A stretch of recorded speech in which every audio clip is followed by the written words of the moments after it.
Good evening and thank you for joining us. I'm Stacey Roberts. We have breaking news in India. Mughal has lost their power. The British East India Company has seen this as a moment of weakness and is attempting to take over. They have been moving in their ports, opening up their markets, and spreading their beliefs throughout India. Let's go to our field reporters to fill us in the latest imperialistic issues between India and Britain. Stacey, we have the Chief of Britain Police here, David Gus, to speak and defend the British for the cruel and wrong things they are said to be doing to the Indians. David, what do you have to say about these offending remarks made by the Indian populace? Well, Samantha, we brought all these advancements such as medical improvements and resources, and what do we get in return? Mean and untrue complaints. We've saved the poor Indian widows from being burned at their husbands' funeral fires, or as these natives call it, sati. And not only are they complaining, but they've even started a revolt called the Sepoy Rebellion, during which they massacred our men, women, and children. What lunatics. Oh, so what? You just expected us to stand back and say nothing as you foreigners come into our country and start to change the way of life? Not only did you people stop us from performing sati, you guys are allowing widows to remarry. All you people do is undermine our beliefs with your Christianity.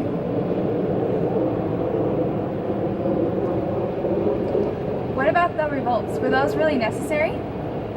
The revolts most definitely were necessary. We are tired of being told to dishonor our religion, which is why we suppose marched out to Delhi, the old Mughal capital, and hailed the last Mughal ruler to return to rule.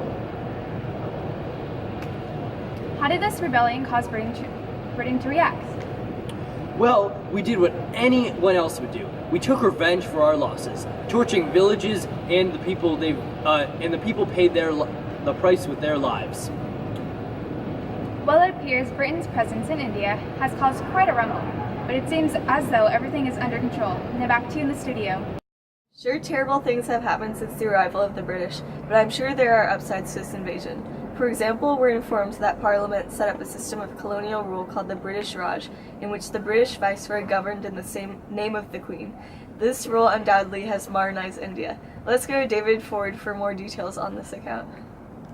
Here in Barar with Abaya, a hardworking Indian farmer. Tell me, Abaya, how do you feel about this British Raj and all of its benefits? The British Barrage sounds as if it's a great improvement, but in reality, Britain's policies are designed to incorporate India into the overall British economy. And sure, they're helping us modernize, but to them, modernizing means adopting not only Western technology, but also their culture. You see, it's an unequal partnership. Britain sees us only as a market and a source of raw material.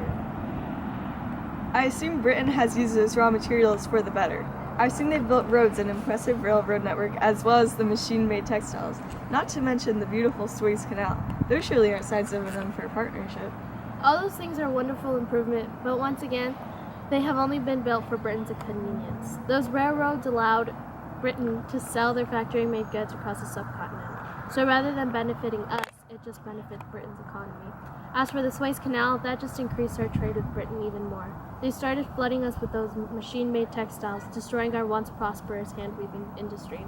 And we farmers, we used to be nomadic herders forced into farming to produce cash crops to be sold in the world market. That just led to massive deforestation. So as you can see, our partnership with Britain has been nothing but unfair. So you're telling me there have been no benefits towards the Indian populace?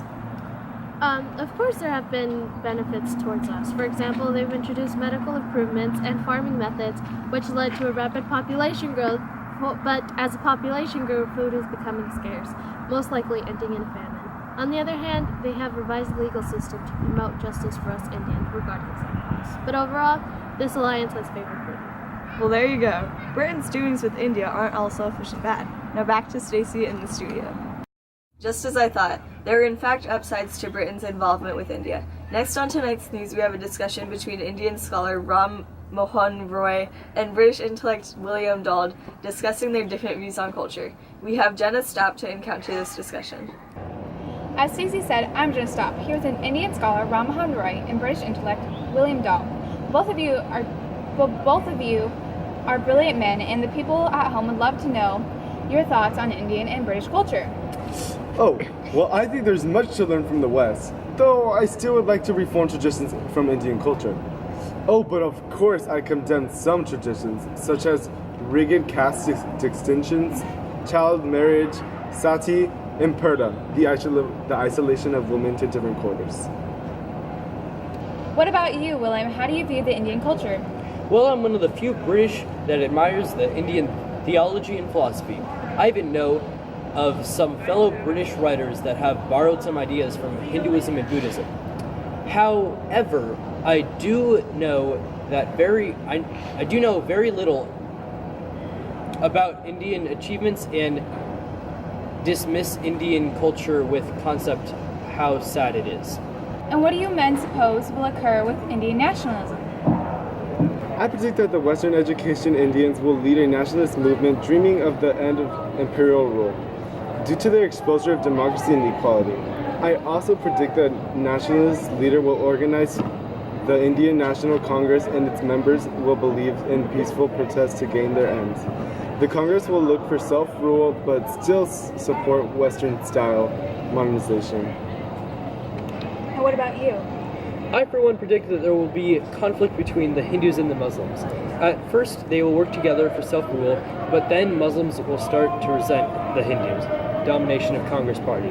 As a result, the Muslim League will form to pursue their own goals. These are both very logical predictions that are most likely to occur. Both of your views on culture are fascinating and reasonable. Seems as though India has survived Britain's invasion pretty well. Just hope it's ready for the future conflicts. Thanks, Jenna, for that captivating insight on such iconic future historians. And as Jenna said, India has faced quite the handful. With both Britain's abuse of power and improvements, it's safe to say India is a whole new place. I'm Stacey Roberts, and this is Channel 5 News. Good night.